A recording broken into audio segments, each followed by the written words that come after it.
All right. Right, McConaughey. I think the worst part of that song for me is the part at the end. Wow. Is that worst part of the song? You complain about it. Why are you going to complain about the music? I like the music. Why don't you make chair squeak some more, too, while we're live on the air? What, really? Should have something else squeak? Can you make something else squeak? Good grief. Why don't you get those squeak over there? Come on, let's squeak away. Welcome to Paranormal Hangover Wednesdays. Yes, Wednesdays. God, I hate Wednesdays. Actually, I love Wednesdays. Yeah, I like Wednesdays. Wednesday's hump day. Oh, Mike, I just almost ruined the show. I spilled my beer all over the laptop. That would have been a beautiful thing. What are you building power tools over there? Are you short-circuited? Hi, everybody. Welcome to the show. We've had a wonderful weekend. It was, all right, so let's explain something here first, because I'm going to let the cat out of the bag. What? We had a pre-record ready for this show. Oh, yeah. We were supposed to have a really cool guest on. Everybody was going to be like, oh, my God, that's your guest this week? Yeah. And then doing the pre-record, the guest called in, and we couldn't connect for some reason. Yeah. And then we lost the guest and never were able to connect again. So we had about 20 to 25 minutes of us just... That wasn't that long. I think it seemed like it was longer. It was like 15 minutes, but it seemed like it was a lot longer. It was. By the time we spoke, we did our little intro, and then couldn't get him on the line, and then couldn't get him on the line, and then couldn't get him on the line. Yeah, so there was me struggling to connect with our guests, which we couldn't, and we were doing filler, and we were having a good time. Listen, this one's saved for the archives. We will pull it out someday and let everybody listen to it, because the show was saved at the end for the last half hour. Yeah. Our dear friend Steve DeShavi called in and chatted up with us for the last half hour, and it was actually hilarious. Yeah.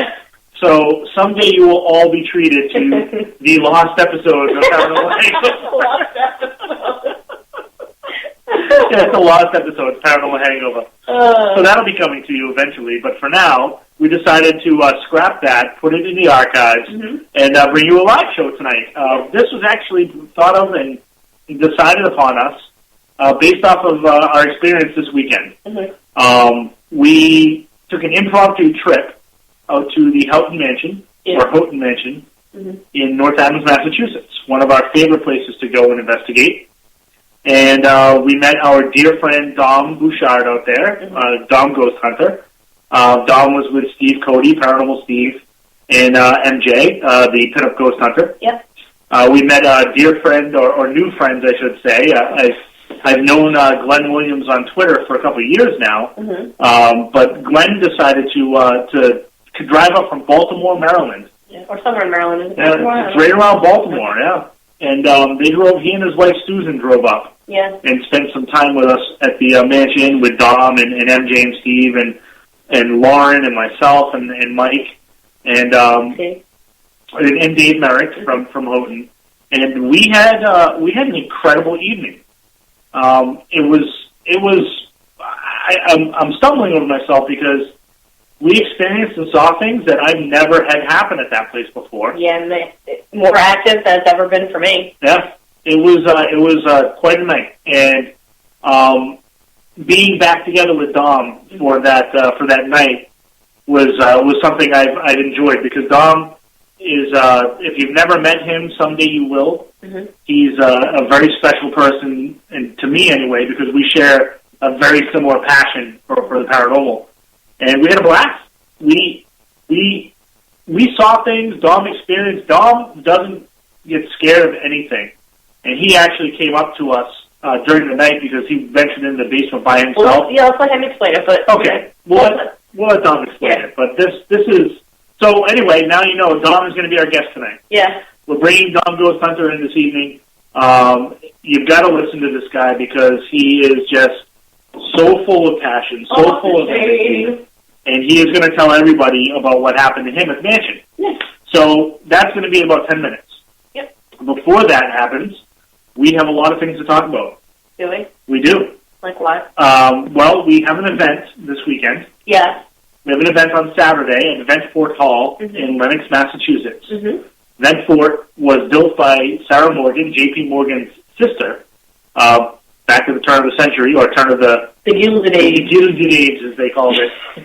This place is basically a working museum. Mm-hmm. It is heated. That's been the big question of the week. It is heated. Not the entire thing, but the majority of it. So correct. Be clear about that. So people, yeah. The third floor is not heated because the third floor is under remodel right now. Yeah. I don't know if we're going to be allowed on the third floor anyway. Mm-hmm. And the Great Hall is not heated, but there's a fireplace in the Great Hall. And if it's cold, they'll build a fire. How awesome is that, to be doing an investigation with a crackling fire going in the Great Hall? Oh, my God, that'd be so fun. That'd be so awesome. That'd be so fun. People will be looking, I see the devil in the fire. I see him. I see it. So, playing off of what I just said, too, I'm all over the place. Hold on. So, Bedford Hall, there are still a few tickets. I mean, literally a handful of tickets available. Yes. We decided, instead of the cutoff being last weekend, we'll push it right up to Friday. We'd love to have it be a complete sellout. Yeah. Please. Tickets are $80 a piece. Yeah. There's a hotel nearby that's somewhere around probably like $70 for a night. If that. So, I think it's less. Yeah. So we're all staying at the Days Inn in Lenox. Mm-hmm. Please, if you haven't gotten your tickets and you want them, go to mghparanormal.com and just follow the links. And you can go right to the web store. Or the web page, the web store again, sorry. You can go right to the web store. The first item is the event. Yeah. And get your tickets. Like I said, there's literally, I think, 5 left. Yeah. Theoretically, 4 of them are spoken for. Theoretically. So, I wouldn't wait. Yeah. So, try and get your tickets anyway. Yeah. It's going to be a really cool event, people. Just the place, just where it is, okay, the time of year that it's at, the guests that we have coming, Brian Cano. Oh, that guy. I mean, yeah. Mr. Cano, Mr. Cano. The group of people that's going to be there, who we've got going so far, just a really, legit group of investigators. People who want to not only go to have fun, but also to do some research. I mean, listen, we're not like, tight asses, okay? We like to have a little bit of fun, too. We like to make it an enjoyable experience for you. You're going to learn a lot from Brian. Yeah. So. And that's the thing is, we want this to be, this place has not really been on, it's been on one show, and it wasn't the featured place either. It was on for the last half hour of the show. So it's very difficult to find any kind of evidence out there. Right. It's been investigated very few times. Right. There is some claims that overlap. So there are some claims that overlap. There's some claims that overlap. There's some claims. So there's some claims that overlap, and I really don't want anybody to get influenced or fill their minds with what they think is going to happen there. Right. I want this to be a true research kind of event. I want people to go, not knowing what to expect, not looking to say, they say you knock on this, so knock on this. Yeah, no. Let's not do that. No. Let's take this for what it's worth and take it for a location that has reported activity, and we're going to try and find out what's going on. Yeah. And I think there's nobody better than Brian to participate in this. Absolutely. So Brian Cano will be our special guest. This is going to be, I think, probably one of the better events that we'll be able to put on, and I don't think it's really going to get much credit for it. Yeah. But we're going to have a blast. Oh, yeah. It's going to come away with a lot of fun, and it's... Listen, and if it works out, maybe we can do another one next year. Yeah. But that doesn't mean you shouldn't come this year. That's right. Be part of the first group, That's right. So, something else, Lauren's going to punch me in the face in a second. No, don't you dare. I am going to say it. Oh, we have to. We have to get the word out there. Okay. MGHPS is going to host a Paracon. And all I can say right now is the Paracon will be in Massachusetts. Yeah. And it'll be April 10th and 11th. 2015. 2015. 2001-5. And this is going to be something that nobody, and I mean nobody, is going to want to miss. Yeah. That I have to agree to. I'm not just, what's that expression? Like, puffing my feathers? What is that? What? Puffing up my feathers? Yes. Pumping my tires. Pumping my tires, man. I ain't no pumping my tires, okay? It's going to be nice. Pump his tires. But like what male peacocks do when they're like, yes, they fluff up their whatever. feathers. Anyway, yeah. So the feather thing. Yeah. Don't do that. But so yes, this will be a Paracon. There will be a VIP. There will be a VIP party Friday night. There will be a con during the day with lectures. On Saturday. On Saturday. And then Saturday night, there will be some form of a ghost hunt. Yes. Whether it's one location or multiple locations, I'm still working out. We're still working out. But this is something that, again, please keep an eye out there. And then once we announce this, you're going to want to spread the word because I have a feeling tickets are going to sell real fast. Don't forget, are we still doing what we're doing on Sunday morning? We may. We may. We're not sure. Okay. There may be a breakfast on Sunday morning, like a farewell breakfast for everyone, sort of. Listen, we've all been to Paracons, whether as people who work them, people who are there as celebrities or guests. Yeah. We've all been to them. Not all, but most of us. Yes. We all know that on Sunday, you're driving home or flying home or whatever you're doing, you go, crap, I didn't spend any time with so-and-so. Or I didn't get to meet so-and-so. Or, I didn't get to say goodbye to whoever. So that we're hoping if we can pull that together and make it accommodate as many people as we hope to accommodate, that we can do that, and that can be kind of like the last goodbye, the last hurrah. Yeah, exactly. Then everybody will just sort of have that chance to get that last photo or that last autograph or whatever it was that they didn't get the day before. Yeah. Because the con can be confusing. There's a lot of people that want to approach people. There's a lot going on. Yeah, you come through, I wanted to see that guy, but he's doing a lecture right now. Crap, I missed him. I don't know if anybody paid any attention. I know some people who attended, some people who were part of the Rhode Island Comic-Con. Mm-hmm. There was a big problem that just happened there recently. I'm not knocking them at all.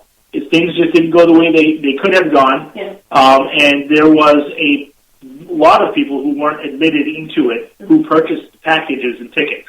That won't happen at this event. No. Things like that are not going to happen here. We've planned for all kinds of scenarios. Yeah. And this is something that is going to go so smooth and be such a fun time for everybody. And it's going to be something that if it's successful, we'll do it year and year and year again. Yeah. I mean, you guys know, I have OCD. I have agita that I have a temper. So, I'm not going to let any shenanigans slide by. So anyway, the chat room's full of fun tonight. We got Flip in there talking about vibrating beds and nice. And Flip, bring quarters. He wants you to sneak into his room and whisper ammunitions in his ear. Ammunition. Danny thinks Brian's the guy from Ghost Adventures. Let's say something about an STD in here. So, so it's yes. Yeah, it's something that's that everybody's going to have a good time at. Yeah. And then that's all we'll say about that. I think this time next week, if you tune into next week's show, we'll be able to spill the beans on everything else. Yeah. We're going to have to. We're going to have to. But, hold on. Do your homework first for you. Wow.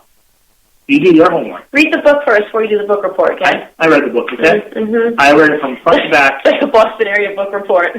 All of a twist. All of a twist. Great book.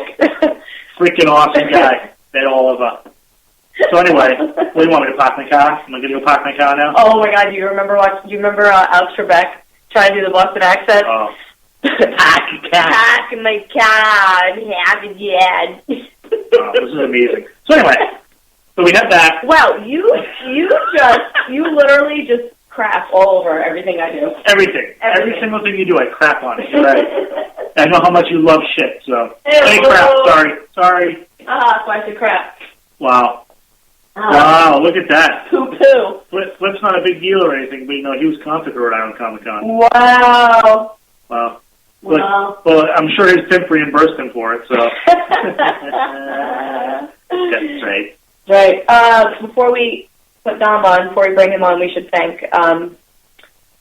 Tom Lealios and Deadly Grounds Coffee. Oh, my gosh. For their delicious blends. What are the delicious blends? Can you name any of them right now? Emmy of them? Can I name Emmy of them? Can you name any of their Emmy-nominated blends at the moment? That's what I was trying to say. Death by Chocolate is one of them, isn't it? Oh, yes. Yeah, Hell's Fury. Pumpkin Spice. Mm-hmm. And they just had a big announcement a couple weeks ago about Fangoria. Oh, Fangoria, right? Fangora. Magazine. Eva Fangoria. Even Longoria. Anyway, without further ado, everybody be prepared because this guy is going to talk for the rest of the show. He's already started. Tom, how are you? Yeah. Hi, how are you? Good, bro. How are you? Very good, very good. Nice. Did you have a good day at work today? Yeah. And there you won because I just booked a private home investigation right now, so that's cool. In 2 weeks. Oh. Do you ever not, like, you're always angling for the paranormal? You're like me, right? You're always angling for an investigation. Yeah, Dom doesn't go to the doctor. He goes to paranormal investigation. Even at work, that's all I do, Oh, my God. Check my emails. Women go shopping, Dom goes to haunted houses. Yeah. But it's cool because, since I put my email on my Twitter page and Facebook account, I got more people asking for paranormal investigations. Wow. Nice. And that figures, it's easier for them to, to just write you an email. Hey, there's something wrong here. But people are shy, she thought, I don't want to sound crazy. I'm like, no, because if I thought you were crazy, I wouldn't do that. Yeah, that's what I say to everybody, or we say to everybody. They're like, I don't want to sound crazy. It's like when you're talking to somebody who goes looking for spirits in the dark and talks to walls. Yeah, exactly. If you're somebody that you're crazy, go ahead. Who stares into the darkness for 10 minutes straight. So, my friend, you have a good drive home? Yeah, exactly. It's fun. Okay. You didn't hear a word I said. But it sucks. You're so far away because you could. That would be incredible to do private homes together. Oh my God. Yeah. It's different. It's not the same thing, right, bro? To do a private home in, let's say, Eastern State or whatever. Yeah. Totally Yeah, different. right. Yeah. Well, that's the thing is, you're a lot like we are. You and if you have when you do have your team going on, you enjoy doing your home investigations, and then when we all get together and do like Houghton Mansion, like we just did, or Penhurst, or these other locations, Eastern State. Eastern State. These are all locations that we go to.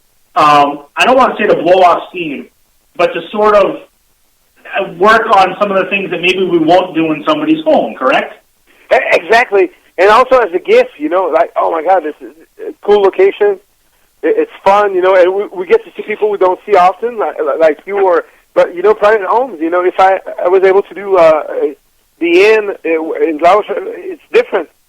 You bring your, it's totally different. You're trying to help. You're not just trying to, let's see if there's something here. No, you're trying to help. Right. Yeah, exactly. And that's different. And believe me, when we do the in here, you're coming down. I'm going to let you know a couple weeks ahead of time you're coming down to join us. Hell yeah! Oh, it's going to be awesome. Yeah. So let's talk a little bit about this past weekend. Yeah, let's. One of the reasons we wanted to have you on was because, obviously whenever we get to hang out with you, the energy just continues and it carries, and you really sort of just bring us back to the level that we're used to working at. Mm-hmm. And we had a blast and an amazing time at Houghton Mansion. I tried to make it a little bit of a surprise for you. I understand that the cat was let out of the bag a little bit. But we were so happy to see you and MJ and Steve and Glenn and Susan and Dave and get to go around the mansion. Before you came on, I started talking about something that happened to you that I'd never seen happen to you before. And that was when you went down into the basement by yourself and had to leave the basement. Why don't you go ahead and tell everybody what happened to you and what led up to it? Oh, you're right, because, I love to do that, you're right. You know me, Lauren, also. I always like, when we get a pizza and the wings, I eat first. So then I get a few minutes that I can go in the basement or upstairs by myself, right? But before I went to the basement, I went upstairs, in the on top of the temple, and I felt something there. I don't know. I felt like I would say the same way we felt at the Uncle Victoria Mansion. Like, not a lot of things happening right now, but I feel watched, and I feel like there's something like I feel hunted, And so I didn't like the feeling, and I stayed about 5 minutes by myself, and then I went down to the small creepy room behind the temple, where the door opened, and a lot of creepy stuff happened. And then we had our wings and everything, and I said, I'm going to go to the basement, because I hadn't been back to the basement since the last time where I felt, very, weird. Remember when I was almost, like, aggressive and swearing, and you had to take me outside, to relax and chill out? Yeah. And I felt that bad energy around me, so it was the first time. No, because we went back in last December, nothing happened. But yeah, so I went to the basement by myself, and I locked the door behind me. Not locked, but I closed the door, so I know I hear footsteps the minute I get downstairs. So I'm like, oh my God! So I try to follow where I hear the footsteps. So I go in this room. Then I hear it from another room. So I go like hide and seek, and I go from room to room until I get to the creepy look-alike furnace that looks like in the Nightmare on Elm Street. And Mark, behind that, there's nothing. There's a wall behind that furnace, so there's nothing there. It doesn't lead up to another room. So I went. That's where I heard the footsteps coming from. So I'm just right there, close to the wall, and I'm trying to look with my IR camera. Is there a rat or whatever, So I'm looking, and then I hear footsteps. I'm like, oh, so I go towards the furnace. And I'm looking even inside of it and trying to see if there's something or an animal or a raccoon or whatever. And then all of a sudden, I back up a little bit, trying to see my bearings. And I hear, I would say 2-3 people running towards me. So I just backed up to the wall. I hit my head on the wall. I'm like, what the hell is going on? So I keep filming. And then I hear it again. But this time, even, louder. And it's coming towards me. So I just, left, and hey guys, come downstairs. There's something weird going on right now. And I really oh my God, I'm not staying here by myself. No way. Yeah, but I felt like I was in danger. Yeah, exactly. As Lauren said, you felt threatened, and I've known you for a couple of years now, and when you came upstairs, and there's no harm in saying this because it's happened to all of us at some point, I'm sure. You were nervous. You came upstairs and you were freaked out about what just happened. You're not going to say you were scared. You weren't like, I want to get out of this place. But exactly. It startled you. Yeah. And you were man enough to be able to come out and go, guys, this just happened.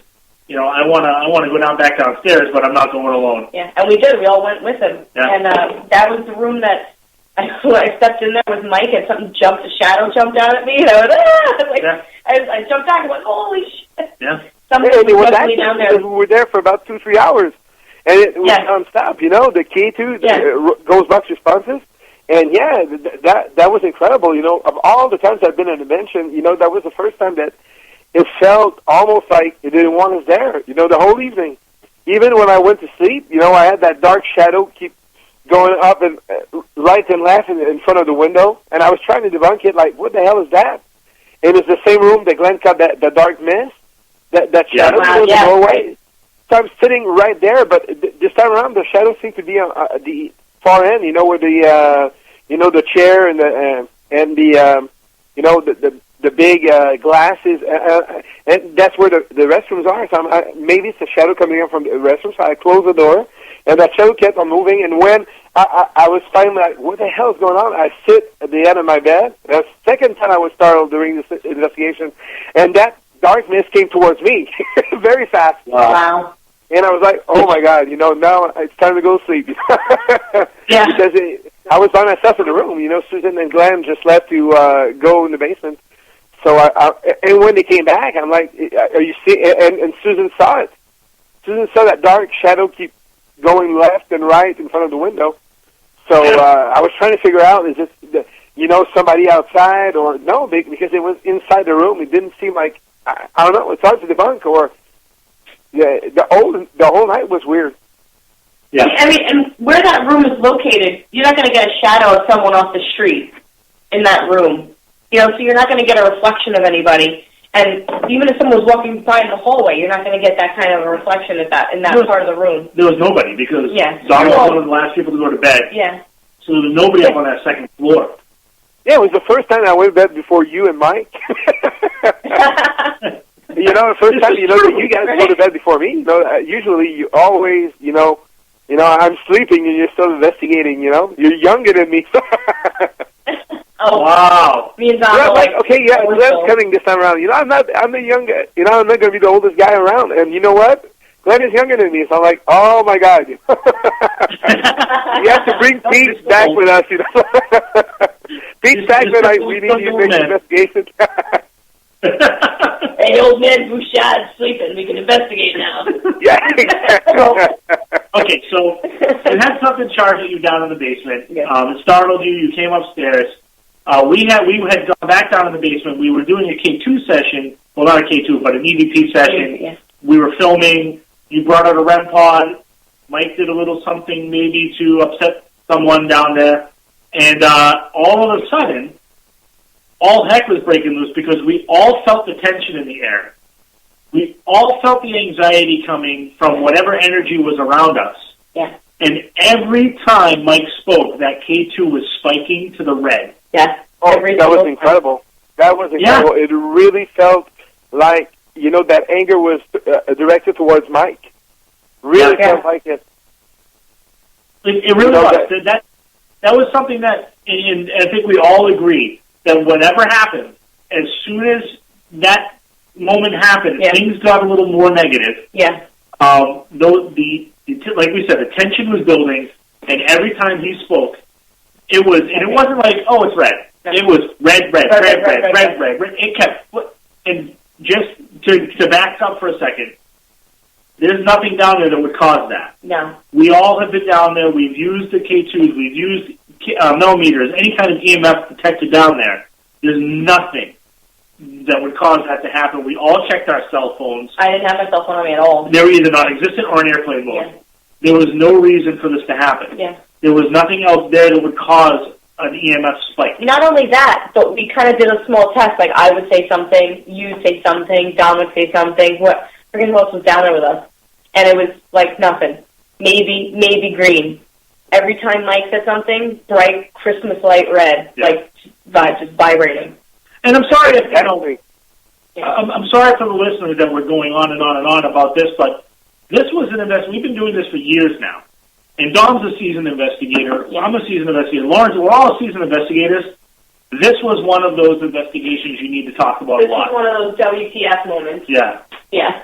This whole night was not, and it's not that we had very profound experiences. No. It was just the amount of activity that was happening, and it was on command all the time. Yeah. And what about that ball of energy that David caught on the still camera on the first floor, that did a big sweep inside the room. That was incredible. It was not dust. You remember when you were sleeping and it was like, go get Marc. I said, he's sleeping. He said, no, go get him. Okay. Oh, that's right. Yeah. Yeah, David was like, okay. And we have to say that David's the Mason.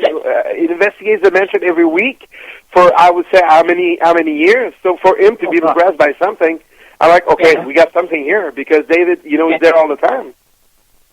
And I found something interesting too, is every time we were in the temple during this investigation, and I know it's not true for you. You had some experiences in the temple this time around. But every time I was in the temple, we had a Mason with us. And things were pretty quiet. Mm-hmm. There was a little bit of activity in the temple, but not like we usually have. Yeah. So the temple itself, with a Mason present, seemed a little more, I don't want to say quiet, but a little more reserved, like, there's a brother here, we're okay. Right. When we've gone in there alone, without a Mason, it's been like you were up behind the temple, hearing tapping on the wall, and I was walking through the temple, hearing scratching on the wall in the same location, and there's no way to get into that wall. It couldn't have been an animal because it's a concrete wall. Yeah, I was going to say it's like 10 feet thick. That thing is like, all right, maybe not 10 feet, but at least 5. At least 5. It's a thick concrete wall. It's thick. Yeah. And that's just something that was different. This building was different this time around, and it wasn't that we were excited. We were charged up. We knew wherever we were going, we were getting activity. Yeah, and it was an amazing night. And what you had something happening. I don't want people to take this the wrong way. This was not anything meant disrespectful, but you did something in the Mason's Temple this time around that we've never done on an investigation before. Mm-hmm. Why don't you tell everybody a little bit about what sort of experiment or something that you guys tried this time? Yeah, we actually did a Ouija session in the temple, and we got very weird responses because, it kept saying MJ's name. It kept saying her name, it kept saying her name all the time. And we asked, what's your last name? And it said, it stopped after H-O-U-G-H, so out, you know. So, and after that, you know, in the temple, I didn't investigate after that in the temple, but I would say, you know, that was the first time I ever used the Ouija board in an investigation, first time ever, and you know, the feeling you have when that thing starts moving by itself, it's pretty weird. Yeah. I would say that maybe for me, you know, to have the kind of night I have, the fact that the Ouija board probably, I wouldn't say startled me, but I never used it before. You know, I used it maybe when I was 15 years old, so it was the first time I used it. And when it started moving by itself, I was like, oh my goodness. I felt, what is that? You know, it was pretty weird. You know, right. I'm telling you, it's a weird feeling when that thing starts moving, and you know it's not you. You know you're not moving it. So it was a weird experience. Very weird. Yeah. Yeah. That's something that I got to be honest with you. Just a few weeks ago, I really still was on the fence about it. And after we had Bob Murch on the show last week and had a nice talk with him, and I mean, I have an open mind. You have an open mind. We all have an open mind about it. But it makes sense when he says when our you know, digital recorders say devil or Satan or something growls, you don't say let's burn our digital recorder. We got to throw it away and burn it. You know, why would we say that about something like a Ouija board? Yeah, you're right. That's I would say the Ouija board is kind of like a ghost box, you know, because you're opening the door to communicate with, you know, with spirits. But at the same time, you know, you have to close your session like we do with the ghost box. And I would say the ghost box, you know, I use it all the time. The Ouija board is different, you know, because, you know, it uses your, I would say the difference is that it uses your body, you know. You almost feel like it goes through your arms. So that's probably the reason why it gets more, I would say, personal. And sometimes people, you know, freak a little bit more about it because, you know, the fact that you almost feel like the vessel, you know. When you use the ghost box, you know, it's coming through your speaker, right? So it's not the same feeling that when, you know, you're using a Ouija board and you almost feel like the spirit communicating through you. So I would say that's a big difference. That's probably the reason why I was more on edge. And I was a little bit more, I wouldn't say nervous, but I was, you know, in the basement, you know, we still felt that aggressive thing, you know. I don't know if you listened back. I listened back to our Ghost Box session in the basement, and we were kind of provoking, you know, which is not our style. You know, I laughed about it, but, you know, we were zacking in the basement, you know, like, very much me, you, even Lauren, all of us, you know, Glenn, Susan, everybody felt that, you know, anger, which I don't know why. It's in the basement. And I just felt, you know, that I don't think there's a little girl in the basement. I feel like, to me, it pretends to be a little girl. And you know, we've been there so many times that now we kind of, I don't know, if we, like, okay, now we know who you are. I just think that you're, you know, and you're not a little girl. So stop pretending you're a little girl or whatever and stop playing with the pinwheel and talk to us. Tell us why you're here, you know. And we... You know, and when we were investigating, I was like, my God, you know, because, you know, David was there. And David is always there when we investigate. And he also felt the difference in the basement, the way we investigate compared to how we investigate usually.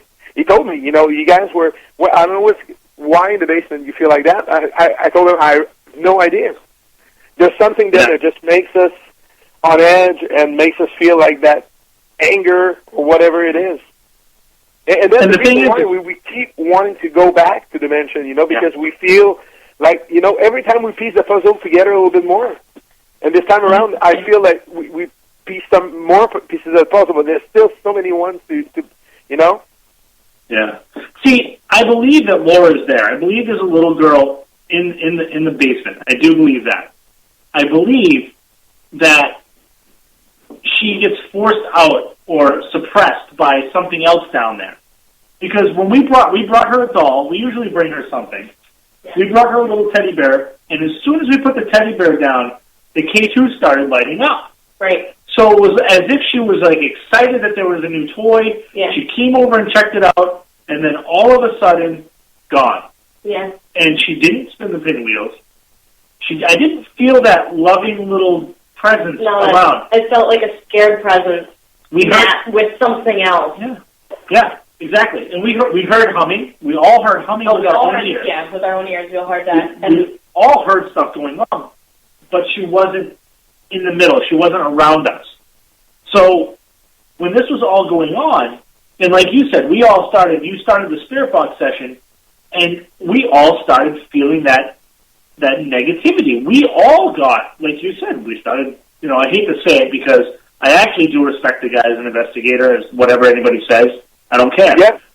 We all started zapping. We all started, you could hear me clearly be like, what do you want to do to Mike? Whatever you're going to do, go ahead and do it. Yeah. We're just not the way we investigate usually. You know what? Call me a bitch? Go ahead. Call me a bitch. Yeah, exactly. And, very in your face kind of. And I went back with Glenn later on. And it was absolutely incredible, the amount of K2 hits and, Ghost Box responses that we had. It was very angry, I was really in a provoking mode, which I don't know why. It's been three times in a row now that I felt like this in the basement in the mansion. I don't know why. We had something else also in the in the attic, because that's the fun thing about the mansion. You get there at 3 p.m. and you get to leave only at 8 a.m. in the morning, so you're there for 17 hours. So that's an investigation. And we got a scream of a little girl, in the attic. So I'm like, my God, that was incredible.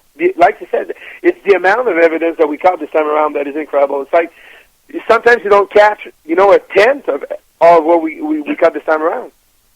Yeah, you weren't in John Witter's room with us, but we were up in Witter's room, and it was myself, Lauren, Mike, and the two younger gentlemen were with us. One of them's a Mason, and one of them was not. Yeah. But they were with us, and we were up there, and we turned on Echo Box, and we were talking and getting some so-so responses until I said, what is the name of the gentleman they say that this was his room? Yeah. And it said John.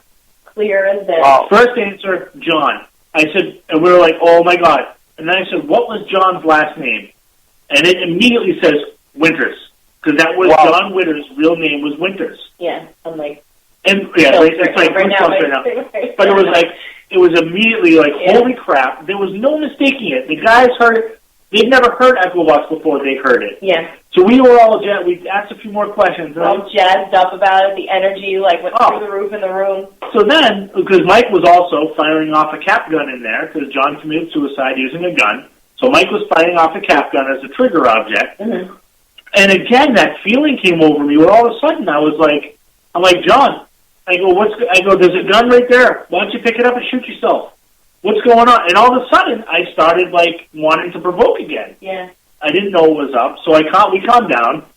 So then we directed everything. I said, can you tell us what the name of the man of the house that owned this house was? And immediately it says, Houghton. Yeah. And even that one, I was like, oh, okay, I'm good. I'm done. That's incredible. When we arrived in the afternoon, we stopped by the cemetery, and I started the Ghost Box. And it was standing right in front of Mary and Albert tombstone. And I asked, my name is Dom. We come here all the time. Happy to be here. Is somebody here? Albert, straight off the bat, and Mary. That's incredible. It's like, okay, we just got here. It's 3 p.m. And already we know it's going to be a great night. You get that. You know it after a while. Oh my goodness, holy crap! That's going to be like you feel it. And there was electricity in the air, this time around, which is sometimes you don't get it, but this time around we knew we were up to something. And I would have loved to stay one more day, to keep investigating, because we were on to something this time, and I can't wait to go back. Yeah. When you were doing the spirit box in the basement, and I said, I feel angry, and you were like, me too, I feel it. Honestly, I want to the spirit box. I want to not say it. I was upset and angry about it. It was just in the air. It was ridiculous this time around. And I know, one of the things I want to add is that oftentimes, I think spirits feed off of my sensitivity, my emotional sensitivity. So a lot of times when we are on investigations together, and I'll snap out of nowhere, it's like I can feel them feeding off the fact, hey, we can piss this one off. we can get her to be angry. Yeah. The minute we walked into the Irish Mist, and Dom was like, he wanted to start investigating, and I was like, no, I need peace. I was so angry at him for no reason. There's no reason for him to do that, but the minute we walked in there, I felt pissed. The same thing with Houghton. The minute I walk into that place, I'm just angry. I'm like, F you, I don't want to be here, I hate this shit, I don't want, and it's like whatever is lingering, like, suctions itself to me. And that's it. Yeah. And I have no idea why. That's how we all felt during this investigation. Right. You know, and it's like, why am I mad at my friends right now? Yeah. You know? Like, what is this that? is our homework from home, you know, David, everybody at the mansion, we feel like, almost like, you know, if I could, I would buy the house. Right? Yeah. If I had money, you know, I would, you know? I really do. I wish we had the ability to take care of something like that, because it does need help. You know, and it's someplace that I wish that next year, when they start doing, maybe we'll do an event there, who knows. Yeah. But I would like to see more and more people go there, not in an event environment. Go there and spend time with your team there and really investigate. Don't just expect the house to perform. Yeah. Make it perform. Ask for responses. Yeah. Ask for certain things to happen. We know what to look for when we go there. We know the certain areas that we know have the most activity, so that's where we go. Right. But I really feel like there needs to be more people going in there to do research rather than just run around and be like, "Oh, we're in a haunted house." Yeah. You're right. Because for us, going to Houghton Mansion is finding out why do they think Mary and AC and John and Cordelia and Laura and whatever's going on in the temple, why are they there? Why are they still hanging in there? Why have they gone? Why do they touch people? Why do they make footsteps? Yeah, but it's just strange that this time, that, like you said, there's so much more evidence that came through with the energy that was in the house that night. I feel like it should be the same group again to see if that same energy comes up. Yeah. Yeah, absolutely. I've never investigated where, you know, it was from start to finish. Even when we went to sleep, you know, the shadow, so it was nonstop. And even when we were leaving in the morning, I could still feel that, you know, that bad vibe. You know, I just went to the basement for a minute or two, and I'm like, oh my God, you know, it's 8 a.m., you know, and I feel that anger, you know, and it subsided once I get inside the car and we're driving away. I'm like, oh, perfect, you know, back to normal. But I don't know, the minute I entered the house, I felt that anger or whatever it is. So maybe once it got you once, maybe, you know, it's easier for them to make you feel that energy again. But I think that, you know, yes and no, because when we went back last December, it wasn't like this. Not at all. Not quite as active. And it was investigation before, you know, where all hell broke loose. You know, it was in August of last year. And when we went back in last December, it was not quite like it was last weekend. Yeah, And it was nice to be there. It was fun. We did what we wanted to do, but it was an unexpected night, and we started. I remember I was watching some of the video the other day, and at one point I referenced the fact that it's already been crazy, but it's only 7:30. Yeah, it was like only 7:30 at night, and we had already been investigating for a couple of hours. Yeah, and the place was just ridiculously active. Yeah, we still like 7 hours to go after that. Yeah, we went until 2:30, 3 o'clock in the morning. Yeah. So we had a long investigation. I had almost 9 hours of audio to listen to on the one recorder. Yeah, you're going to have fun with that. I will, because I enjoy doing that. I enjoy listening to that. But, you know, we got like about 10 minutes left for you. No. So, okay, what are we going to talk about? I don't know. Let's let Dom talk. All right, Dom, why don't you talk and just tell us some other stuff that you're what's next for Dom now that Houghton's over and you got a home investigation coming on? What are your other plans coming up? Yeah, you know, I would really love to, you know, in May go investigate, you know, Gettysburg with Glenn and Susan. And there's some places in Baltimore area that they would love for us to go investigate also. And that would be a great place. And you know, I don't know if we can talk about it, but there's stuff with you coming up next spring. Don't say where it is. I'm talking. there's a lot of cool stuff coming up. I have some for you. If you're going to go to Baltimore, why don't you and Glenn and Susan go to William Fold's original Ouija factory? That's in Baltimore. It's a historic landmark now. Yeah, Robert, that's true. That would be incredible.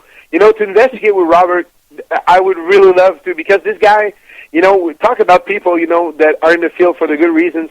This guy, that's his life, for the Ouija board, you know, and I had him on my podcast also a few months ago, and I'm like, wow. You know, it was the first time ever I did a podcast, and I almost felt like, this guy is a genius. Yeah. You know, the guy is an absolute genius, and, you know, he's a well-spoken, very, very cool guy, and I would really, really love to investigate with Robert and, you know, try a Ouija session with him. You know, that would be incredible.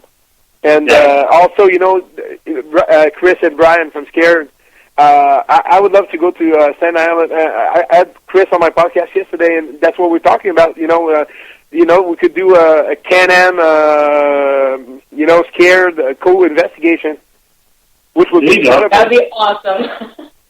No, Brian and Chris are the you know, the coolest guys you'll ever meet. You know, great guys, and also a mix of urban exploring. You know, paranormal investigating is incredibly fun, but when you mix it in an environment like a Penhurst Asylum or something like that, where you get to do both, you know, investigate and urban explore at the same time, and it's different because you have to concentrate and be careful because there's so many dangers. You remember, Mark, at Penhurst, how dangerous it is. You know, you can slip. You know, there's rusty pieces of metal protruding from the walls, and you have to be. You can trip and fall anywhere. Remember Ghost Adventures when Nick was walking and he tripped. You know, and he was bloody and everything. So that's very dangerous. Yeah, and Dom, no filming, no doing films or taking pictures in the middle of the street anymore. Yeah. You almost got run over. I almost got killed that last weekend again, you know? Filming the Venture. Just don't think about it, you know? You're like, oh my God, wow, I'm just going to back up a little bit to have a better view of the house or whatever. And the first thing you know, you're in the middle. You know, you almost get run over. There's a picture I took of you taking the picture or something like that, and you're in the middle of the strip on the yellow line. You're going to get run over one of these days. So. My God, you know, I almost got killed in Salem. When you fell over, taking the, I remember that. Oh, my God. My God. Trying to hold up an empty coffee cup in his hand. But, you know, this is one of the reasons that we love you, is because you're like a little kid at Christmas when it comes to investigating. It doesn't matter what else is going on in the world. This is what you want to do. Yeah. And one of the things is, you just mentioned Rolling Hills in December, which now I'm going to be calling you every day because I want to know when it is and why we didn't know about it before this. Because you know wherever you go, I'm just going to invite myself anyway. There's so many places, you know, it's the money. My God, you know, I want to go back to Penhurst. You know, Penhurst to me is like unfinished business. You know, we have so much stuff going on there, and I know you were part of Gorian Out, and you didn't have the opportunity to investigate as much as you wanted to, right, when we were there, you know, but we have to go back and do a full night investigation at Penhurst. That would be incredible. With Penhurst Paranormal, Tim and Nick, awesome people. Nick isn't doing it anymore, though. Nick's not part of it anymore. Left, right? Well, retired kind of thing. Yeah. But that is something I know that Lauren would like to, and I would like to go back to Penhurst, not working, but to investigate. And I'm sure we can get together and do a Can-Am investigation at Penhurst to figure that out. I want to go back to Devon or whatever I always call it the wrong name. The Devon building. Devon, thank you. You know, that building felt different than the other Mayflower, because Mayflower is investigated so many times that, you know, the spirits are probably tired of seeing people every day. But Devon, nobody goes there, you know. We were lucky to be able to go. I think it was because Brian, you know, was there, and John told him. But, you know, if we were able to go back into in Quaker building, would be incredible, because I know that sometimes, if the building is too dangerous to let people in, they won't let you in, no matter who you are, you know. They won't take a chance to have you killed, right? And I just wanted, before the podcast ends, brother, to have your opinion about what happened on the, the Village Murder House, last weekend. My God. I don't know if you read about it. I did. Read oh, my God. So, I have no idea what happened, and I'm totally in shock, Yeah, what Dom is talking about, and I'm going to go into that, and I'm going to go into something somebody brought up in the chat room here, too, in just a second. What Don's talking about is apparently just a few days or a week ago, there was, at the Villisca Axe Murder House, there was a gentleman who, during a night of investigating, all of a sudden went outside and stabbed himself in the chest. Claims that the spirits made him do it, claims that something had possessed him or something came over him, but he went outside and stabbed himself in the chest, and pretty seriously, I might add. It wasn't like, oh, I cut myself. He full-on stabbed himself. I don't know what to make of it, because such tragedy did happen there. There are people who are more susceptible to things than others. So without being there, you know this, without being there, I can't speak and say, yeah, this definitely happened. He was possessed, or this forced him to go do that. I want to know why he had a knife on him anyway, first of all. Yeah, I don't. But it's a weird situation, and I mean, honestly, only he knows the truth about it. But I mean, shame on. Let's put it this way: if that was happening to him, shame on the rest of the people for not realizing that he was acting differently. Or that he was gone. How do you not know who was in your group? I mean, I literally, before we go to bed, I do like a head count. But yeah, exactly. You do a head count. You just know that is everybody okay? Yeah. Or is something going on? And then if the guy had mental issues, or like somebody's saying, if he had mental issues, he shouldn't have been there in the first place. Mm-hmm. And if he had mental issues, he shouldn't have had a knife. Well, I'm sorry, and I know. Exactly, and brother, it goes back to what we said before on the podcast, the one we did before. You have to know your teammates. And when I felt bad in the basement, and I started to be aggressive 2 investigations ago, you took me out. You said, "Hey, this is not done." We're taking. But what if? What if I stay there and I become aggressive? Or you never know. So you have to. Teamwork is so important in paranormal investigation. People have no idea. This is not just a game. This is not a football game. We're dealing with dangerous stuff.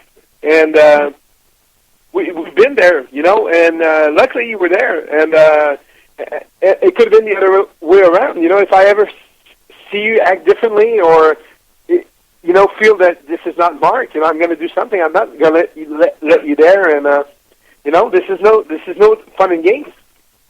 It isn't. Yeah. And not for nothing. Correct me if I'm wrong, but didn't even Amy go to the Villisca Axe Murder House? Yeah. And Amy specifically told them that there was something there that's not right, and they should not have tours going through. They shouldn't have people going through. Yep. And the woman who owns it was like, I need to make money. I'm doing it anyway. Yeah. Well, shame on you. Shame on you for doing that, and then for not, and also either doing that, not warning people. Because who knows what she's telling people when they walk in the door? She could care less. Exactly. So that is something that they did expose on that show. Well, I don't want to say expose, but it came up on the show. Yeah. Where they advised the woman to do something, she's like, that's not going to happen. I'm not doing it, I need to make money. Yeah. Right? Well, you know what? Your fault. And somebody in the chat room just a few moments ago had said something about, Pennhurst is cool but very expensive, and they should do a fundraiser. In essence, that's what all these paranormal investigations they do at Pennhurst are. Yeah. They've done a lot of work on that place. When you go to Pennhurst, you can see where your money goes when you're paying for an investigation, because they landscape, they clean, they open new buildings, they bring it up to code so that they can give tours of the building. Yeah, keyword buildings. It's not one house. It's not one little chunk of it's buildings, multiple. It's a huge, huge complex. There's a ton. Listen, we can't even fathom the amount of money that goes into keeping it up. Yeah. We can't fathom it. And I know they're all abandoned, they're all just shells right now. Yeah. But just to even get them cleaned up and safe for people to walk through, takes a lot of money. And they've got to get permits, and they've got to pass cities zoning ordinances, and there's a lot that goes into it. And I wish there were other places that you could walk into and see that the money was going into it. Goes into that. You know how I get about it. You know how we all do. Angry I get about stuff like that. And this is part of what we're hoping. Yeah, you're right. Like the Rolling Hills, she's key. The building is now very secure, but when the Sheridan bought it, it was totally a wreck, and now you can walk through the whole asylum, and it's very clean. And so it takes a lot of money to keep a place like that going. Luckily, we still have places like that. They just tore down the Wolf Manor in California yesterday. Oh, sadly, a lot of buildings are gone. Just best example is Denver's, right where you live, Marc. Now it's condos. Yeah.